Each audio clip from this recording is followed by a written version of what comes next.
آگے چلیے گا.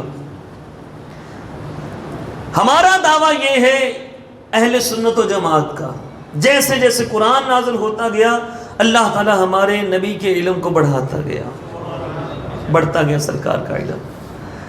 سرکار دو عالم صلی اللہ علیہ وسلم کی شان میں اللہ نے قرآن پاک کی آیت بھی نازل فرمائی، آخری صورتوں میں ہے وَلَلْآخِرَةُ، بول دو وَلَلْآخِرَةُ خَيْرٌ لَكَ مِنَ الْأُولَى. اے پیارے حبیب آپ کی آنے والی گھڑی پچھلی گھڑی سے بہتر ہوگی. جیسے جیسے زمانہ گزرتا جا رہا ہے میرے نبی کی عظمتیں بڑھتی جا رہی ہیں، جیسے جیسے زمانہ گزرتا جا رہا ہے حضور کی شانیں بڑھتی جا رہی ہیں، جیسے جیسے زمانہ گزرتا جا رہا ہے میرے آقا صلی اللہ علیہ وسلم کا علم مبارک بھی بڑھتا جا رہا ہے. قرآن پاک کے نزول جس طرح ہوتا رہا اللہ تعالیٰ اپنے محبوب کو علم عطا فرماتا رہا. قرآن پاک سورہ نحل میں اللہ تعالیٰ نے قرآن پاک میں ارشاد فرمایا. اچھا مجھے یہ بتائیے قرآن کا سارا علم اللہ کے بعد کس کو ہے؟ بولو ہمارے آقا صلی اللہ علیہ وسلم کو. اب قرآن میں جو کچھ ہوگا، قرآن میں جتنا علم ہوگا کتنا ہوگا آگے میں بیان کرتا ہوں. یہ بات تو طے ہے، مسلم ہے، قرآن میں جتنا علم ہے وہ سارا علم ہمارے نبی کو حاصل ہے کہ نہیں؟ وہ سارا علم ہمارے نبی کو حاصل ہے. کیونکہ اگر اللہ نے علم دینا نہ ہوتا تو اللہ تعالیٰ سرکار پر آیتیں کیوں نازل فرماتا؟ کیوں نازل فرماتا؟ قرآن کس پر نازل ہوا ہے؟ ہمارے آقا صلی اللہ علیہ وسلم پر. تو اگر اللہ نے علم نہ دینا ہوتا تو پھر آیتیں کیوں نازل فرماتا؟ تو پتہ یہ چلا قرآن میں جتنا علم ہے، جتنا بھی علم ہے قرآن میں، اتنا علم اللہ نے ہمارے نبی کو عطا فرما دیا. ٹھیک ہے جی. اب قرآن میں کتنا علم ہے اس کو دیکھتے ہیں. توجہ ہے آپ کی؟ قرآن میں کتنا علم ہے. اللہ تعالیٰ قرآن پاک سورہ نحل میں ارشاد فرماتا ہے وَنَزَّلْنَا عَلَيْكَ الْكِتَابَ تِبْيَانًا لِكُلِّ شَيْءٍ. اے پیارے حبیب ہم نے آپ پر جو قرآن نازل کیا ہے، ہم نے آپ پر جو قرآن نازل کیا ہے، نزلنا علیک الکتاب، اے حبیب ہم نے آپ پر جو قرآن نازل کیا ہے تبیانا لکل شیء، اس میں ہر چیز کا روشن بیان ہے. آواز کم آئی ہے؟ ہر چیز کا روشن بیان ہے، ہر چیز کا روشن بیان. اب مجھے یہ بتائیے اگلی آیت کریمہ سورہ قمر کے اندر ہر چیز کا روشن بیان. مجھے یہ بتائیں یہ نورانی مسجد یہ بھی چیز ہے کہ نہیں؟ بولو یہ بوتل بھی چیز ہے کہ نہیں؟ یہ مائک چیز ہے کہ نہیں؟ یہ ٹیب بول دو یار چیز ہے نا. اللہ فرماتے ہیں ہم نے آپ پر جو قرآن نازل کیا تبیانا لکل شیء، اس میں ہر چیز کا روشن بیان ہے، ہر چیز کا. کوئی کہنے والا کہہ سکتا تھا ہر چیز کا روشن بیان ہے، کوئی موٹی موٹی چیزیں ہوں گی. اللہ تعالیٰ سورہ قمر میں ارشاد فرماتا ہے فرمایا کلُّ صغیر و کبیر مستطر. یہ قرآن ایسی کتاب ہے کہ چھوٹی سے چھوٹی کوئی چیز ہو یا بڑی سے بڑی کوئی چیز ہو اس میں لکھی ہوئی ہے. یار آواز آپ کی کم کیوں ہے؟ چھوٹی سے چھوٹی چیز ہو یا بڑی سے بڑی چیز وہ قرآن میں لکھی ہوئی. تیسری آیت کریمہ اللہ سورہ یاسین میں ارشاد فرماتا ہے وَكُلَّ شَيْءٍ أَحْصَيْنَاهُ فِي إِمَامٍ مُبِينٍ.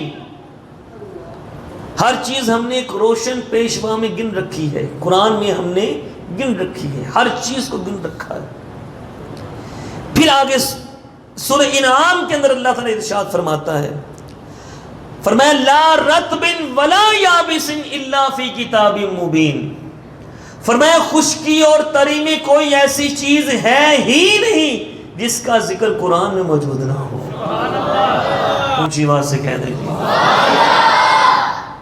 یہ بات کتنی بڑی ہے، اور سرکار دو عالم صلی اللہ علیہ وسلم کے علم مبارک پہ بات ہو رہی ہے اور قرآن کی عظمت بھی بیان ہو رہی ہے۔ فرمایا لا رطب ولا یابس الا فی کتاب مبین، خشکی اور تری میں کوئی ایسی چیز نہیں جس کا ذکر قرآن میں موجود نہ ہو۔ میں یہ ترجمہ کر رہا ہوں، صرف ترجمہ، آگے تفسیر وہ بات کے معاملات ہیں۔ اب کائنات کے اندر جو جو چیزیں موجود ہیں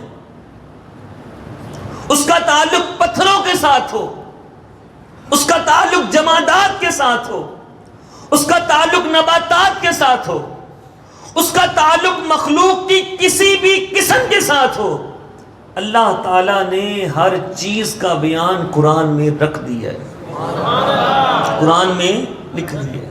اور جب ہر چیز کا بیان قرآن میں رکھ دیا، پھر ہر چیز کا علم بھی اللہ نے قرآن کے ذریعے مصطفیٰ کو عطا فرما دیا۔ خدا کی قسم اس قرآن میں میرا بھی ذکر ہے، آپ کا بھی ذکر ہے۔ خدا کی قسم اس قرآن میں یہ بھی ذکر ہے کہ اس وقت یہاں پر بیٹھ کر محمد یاسر وہ خطبہ دے رہا ہوگا۔ خدا کی قسم اس کا ذکر بھی قرآن میں موجود ہے۔ خدا کی قسم اس کا ذکر قرآن موجود ہے کہ میرے دل میں کیا بات چل رہی، آپ کے دل میں کیا بات چل رہی ہے۔ ہر چیز کا قرآن میں ذکر موجود ہے، قرآن اس پر شاہد ہے، قرآن کی آیتیں اس پر شاہد ہیں۔ جب ہر چیز کا ذکر قرآن میں موجود ہے، اور قرآن کس پر نازل ہوا ہے، پھر ہر چیز کا علم اللہ نے ہمارے آقا کو عطا فرمایا، ہر چیز کا اللہ نے ہمارے آقا کو علم بھی عطا فرما دیا۔ اچھا، اب یہ ایک الگ چیز ہے، اتنا بڑا دعویٰ کر دیا کہ میرا ذکر بھی قرآن میں ہے، میرا خطبہ دینے کا ذکر بھی قرآن میں ہے، حاجی صاحب کا ذکر بھی قرآن میں ہے، ان کے دنوں میں یہ چیزیں، اتنا بڑا دعویٰ کر دیا قرآن میں، یہ چیز کہاں پر ہے؟ ہمیں تو نظر نہیں آتی، ہمیں تو نظر نہیں آتی۔ اس بات کو بڑھاتا ہوں آگے، ایک حدیث پاک سنیے، عبداللہ بن عباس، تفسیر آلوسی کے اندر دیگر محدثین نے اس حدیث پاک کو نقل کیا۔ عبداللہ بن عباس مفسر قرآن ہے، میرے آقا صلی اللہ علیہ وسلم کے چچا زاد بھائی بھی ہیں، اور سرکار صلی اللہ علیہ وسلم نے ان کو دعا دی تھی، اے اللہ میرے عباس کو قرآن کا مفسر بنا دے۔ عبداللہ بن عباس کیا کہتے ہیں؟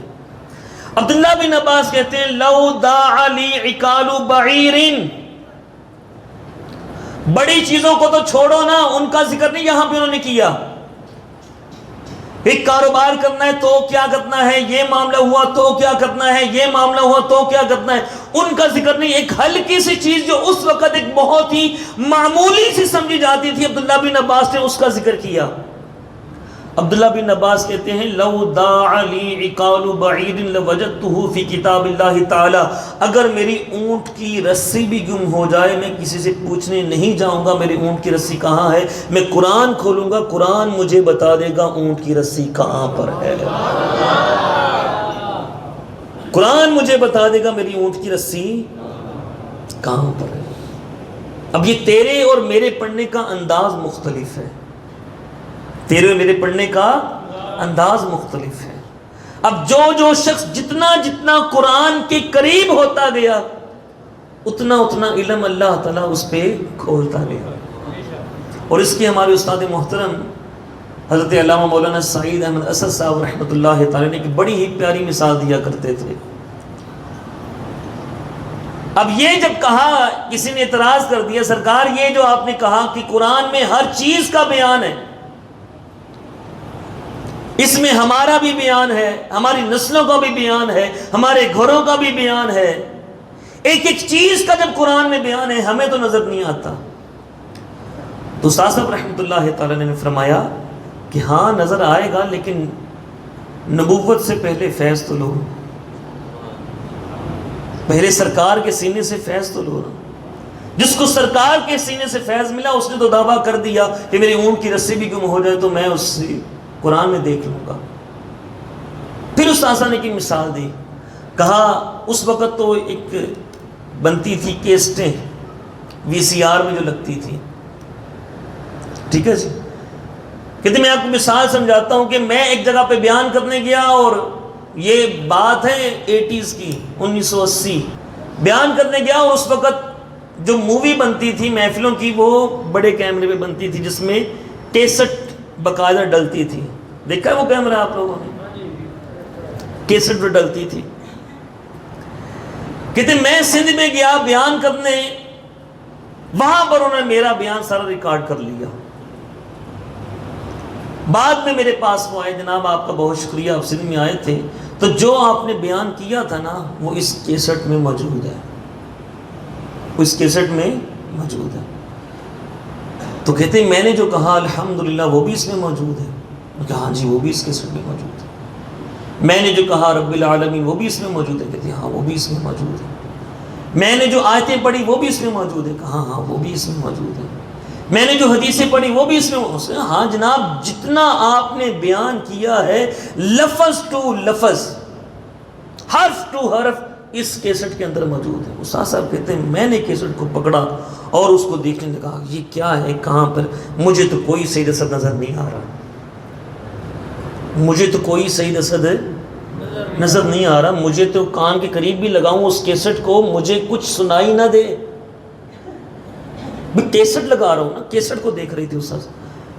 تو انہوں نے کہا سرکار ایسے نظر نہیں آئے گا، اس کو پہلے اس وی سی آر میں لگائیں، اس کو پہلے وی سی آر میں لگائیں، اس میں انسٹال کریں. جب اس میں وی سی آر میں لگائیں گے نا تو پھر سکرین پہ آپ واضح ہوں گے، تو پھر سکرین میں واضح ہوں گے. کہتے ہیں کیسٹ لگائی، وی سی آر منگوایا، میں نے ٹی وی منگوایا، اور جب اس کو کنیکٹ کیا اور کیسٹ کو اس کے اندر ڈالا تو جیسے ہی پلے کیا تو آگے سے آواز آ رہی تھی الحمدللہ. کہتے ہیں اب اس کیسٹ میں بظاہر مجھے نظر نہیں آیا کہ کوئی اس میں بول رہا ہے، کوئی تصویر نظر نہیں آئی.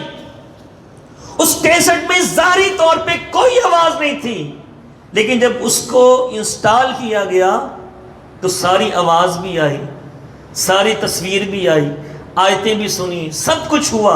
تو یہ بلا تشبیہ و تمثیل، صرف سمجھانے کے لیے مثال عرض کی، بلا تشبیہ و تمثیل قرآن میں ہر چیز کا روشن بیان موجود ہے. لیکن نظر اس کو آئے گا جس کو سینہ نبوت سے، نبی کریم صلی اللہ علیہ وسلم کے سینے سے فیض ملا ہوگا. جو جتنا سرکار کے قریب ہوتا جائے گا اللہ تعالیٰ اس کو اتنے علم سے نوازتا جائے گا. اس لیے ہر ایک کا علم مختلف، ہر ایک کا علم مختلف. خود سرکار دو عالم صلی اللہ علیہ وسلم نے ارشاد فرمایا جس کو جو بھی علم ملتا ہے، جتنا ملتا ہے، میں مصطفیٰ کے در سے ملتا ہے، میں مصطفیٰ کے در سے ملتا ہے. پھر ایک حدیث مبارکہ سماعت کیجئے. اس میں بہت سی حدیث مبارکہ، لیکن اگلے جمعے بھی اس کو میں تفصیل عرض کروں گا انشاءاللہ. ہمارے آقا صلی اللہ تعالی علیہ وآلہ وسلم غزوہ خیبر سے واپس آئے. غزوہ خیبر سے خیبر سے واپسی ہوئی تو سرکار دو عالم صلی اللہ علیہ وسلم نے جگہ پہ پڑاؤ کیا. صحابہ کرام نے عرض کی حضور پانی ختم ہو چکا ہے، پانی نہیں. مولا علی شیر خدا حاضر ہوئے، عرض کی حضور پانی نہیں ہے. اچھا حدیبیہ کے مقام پر یہی شکایت کی گئی تھی تو آپ صلی اللہ علیہ وسلم نے فرمایا تھا کہ جس کے پاس جتنا پانی ہے نچوڑ کے میرے پاس لے آؤ. توجہ ہے، نچوڑ کے میرے پاس لے آؤ. اور ایک پیالے میں مشکیزوں کو نچوڑا گیا، پیالے میں جتنا بھی پانی جمع ہوا سرکار نے اپنی انگلیاں ڈالی، اللہ نے پانی کے چشمے جاری کیے. جابر کہتے ہیں تقریباً 1500 صحابہ نے وہ پانی پیا، 1500 صحابہ نے پانی پیا. کہتے اگر 1 لاکھ بھی ہوتے پانی کم نہ ہوتا. 1500 صحابہ نے. اچھا یہاں بھی تو سرکار فرما سکتے تھے نا کہ لے آؤ پانی جس کے پاس جتنا بھی پانی ہے. مولا علی عرض کرتے ہیں حضور پانی نہیں ہے اور صحرا ہے، گرمی کا موسم، غزوہ خیبر سے واپسی ہے. جو اونٹ ہیں وہ بھی پیاسے ہیں، انسان ہیں صحابہ وہ بھی پیاسے ہیں، ہر بندہ پیاسا ہے. تو آپ صلی اللہ علیہ وسلم مولا علی شیر خدا سے فرمائے علی ذرا ڈھونڈ کے لاؤ، پانی ڈھونڈ کے لاؤ. مولا علی شیر خدا رضی اللہ تعالیٰ عنہ نے اپنے ساتھ 2 ساتھی لیے، پانی کو ڈھونڈنے گئے. ایک طرف گئے پانی نہیں ملا، دوسری طرف گئے پانی نہیں ملا، تیسری طرف گئے پانی نہیں ملا. چوتھی طرف گئے تو پانی نہیں ملا، صحرا تھا، سارا صحرا، عرب ہے ہی صحرائی، ریگستان. لیکن ایک دور سے ایک اونٹ سوار آتا ہوا دکھائی دیا، اونٹ سوار آتا ہوا دکھائی دیا. مولا علی شیر خدا ٹھہر کے کہا وہ اونٹ والا آ رہا ہے نا، اس سے پوچھتے ہیں کہ یہاں پہ پانی کا کوئی نام و نشان ہو. وہ اونٹ جب قریب آیا دیکھا وہ مرد نہیں تھا، وہ ایک عورت تھی، وہ ایک عورت تھی. تو مولا علی شیر خدا نے اس سے کہا کہ پانی ہمیں چاہیے، ہم پانی کی تلاش میں ہیں، پانی کہاں ملے گا. تو مولا علی کی نظر پڑی، وہ بھی پانی لے کے آ رہی تھی اور 2 مشکیزیں اس نے اپنے اونٹ کے ساتھ لٹکائے ہوئے تھے، پانی لے کے آ رہی تھی وہ. تو مولا علی شیر خدا نے کہا کہ یہ پانی ہمیں دے دو.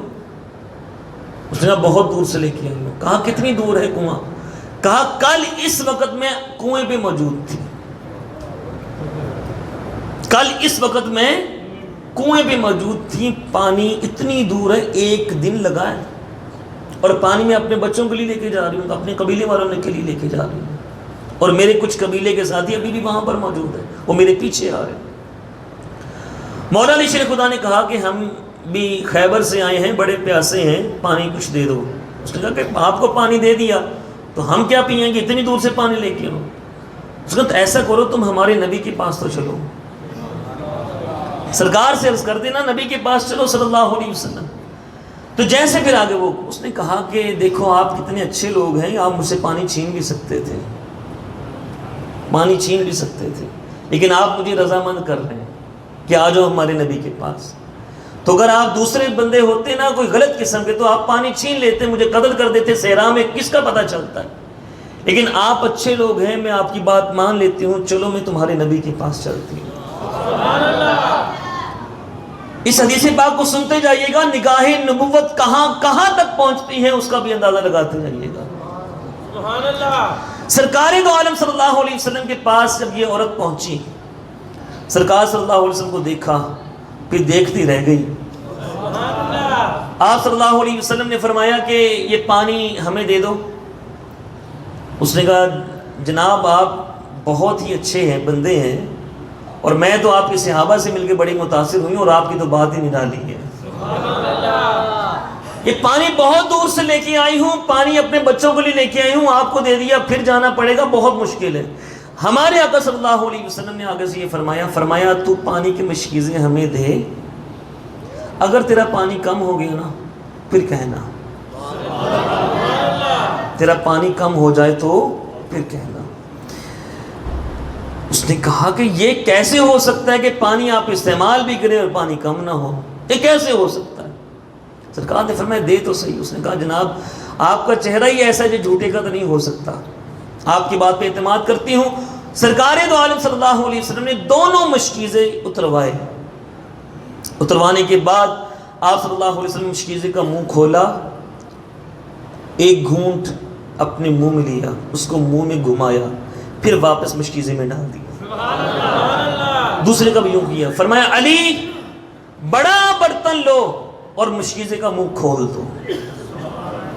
بڑا برتن لے کے لائے گئے اور مشکیزے کا منہ کھول دیا گیا، پانی نکلتا رہا.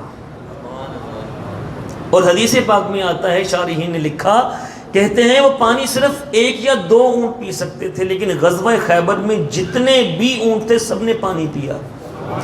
جتنے صحابہ تھے ان سارے صحابہ نے پانی پیا. بعض نے غسل کی بھی اس پانی سے کیا. جب سارے صحابہ وہ ضرورت پوری کر چکے، سب نے پانی پی لیا، جانوروں نے بھی پانی پی لیا، پیاس خوب بجھا لی، مشکیزیں بھی اپنے بھر لی ہے. سرکار صلی اللہ علیہ وسلم نے فرمایا اب مشکیزیں مجھے واپس کرو. سرکار صلی اللہ علیہ وسلم مشکیزیں واپس لیے، اس کا منہ بند کر دیا. فرمایا لے بڑھیا، دیکھ اس میں کوئی ایک قطرہ بھی کم ہوا ہے کہ نہیں ہوا، ایک قطرہ بھی کم نہیں ہوا. اس نے کہا سبحان اللہ. خیر اس نے دوبارہ مشکیزیں اپنے اونٹ پہ لٹکائے، سفر اپنے قبیلے کی طرف شروع کیا. اب رستے میں سوچتی جا رہی ہے یہ کیسے نبی تھے، یہ کیسے ان کی حالت تھی، کیا ان کے بولنے کا انداز تھا، کیا ان کے اخلاق تھے، کیا ان کا انداز تھا، کیسے پانی یہ ہزاروں بندوں کو پورا آ گیا. جب قبیلے پہنچی تو قبیلے والوں نے کہا اتنی دیر کیوں لگا دی؟ کہا کہ دیر اس لیے لگائی کہ رستے میں یہ ہوا تھا، اور مولا علی شیر خدا کی ملاقات سے لے کے سرکار کے ملنے تک، وہاں سے سرکار نے جو پانی والا معاملہ کیا وہ سارا بیان کیا، اور واپس آنے تک سب کچھ بیان کر دیا۔ کہنے لگے اتنے پیارے تھے وہ، ایسی شان تھی ان کی۔ اس نے کہا ہاں اب میری نگاہوں میں جچتا نہیں کوئی، ان جیسے تو میری آنکھ نے دیکھا ہی نہیں۔ سارے قبیلے والے کہتے پھر ہمیں اس کے پاس لے کے چلو نا۔ حدیث پاک میں آتا ہے سارے قبیلے والے سرکار کی بارگاہ میں حاضر ہوئے اور سب نے کلمہ پڑھ کر اسلام قبول کر لیا۔ اب اس حدیث میں ایک تو ہمارے آقا صلی اللہ علیہ وسلم کو اللہ نے جو اختیارات دیے وہ بھی واضح ہوا، دوسرا سرکار کی نگاہ نبوت دیکھ رہی تھی اس طرف سے ایک اونٹ سوار آئے گی۔ پانی تو پہلے بھی سرکار دے سکتے تھے، پانی تو پہلے بھی سرکار پورا کر سکتے تھے، لیکن وہ دیکھ رہی تھی نگاہ نبوت۔ اس طرف سے وہ عورت آئے گی، وہ یوں کہے گی، پھر وہ میرے معجزہ دیکھے گی، پھر اس کے بعد وہ اپنے قبیلے جائے گی، پھر سارے قبیلے والوں کو میرے پاس لے کے آئے گی، سارے میرے صحابی بن جائیں گے۔ سر عرش پر ہے تیری گزر، دل فرش پر ہے تیری نظر، ملکوت ملک میں کوئی شے نہیں وہ جو تجھ پہ عیاں نہیں۔ اسی گفتگو کو آگے لے کر چلوں گا۔ بعض جو حضرات اعتراض کرتے سرکار کے علم مبارک پر، اگلے جمعہ المبارک میں انشاءاللہ اس کی وضاحت کریں گے۔ اللہ تعالی ہم سب کو سرکار کے کمالات ماننے کی توفیق عطا فرمائے۔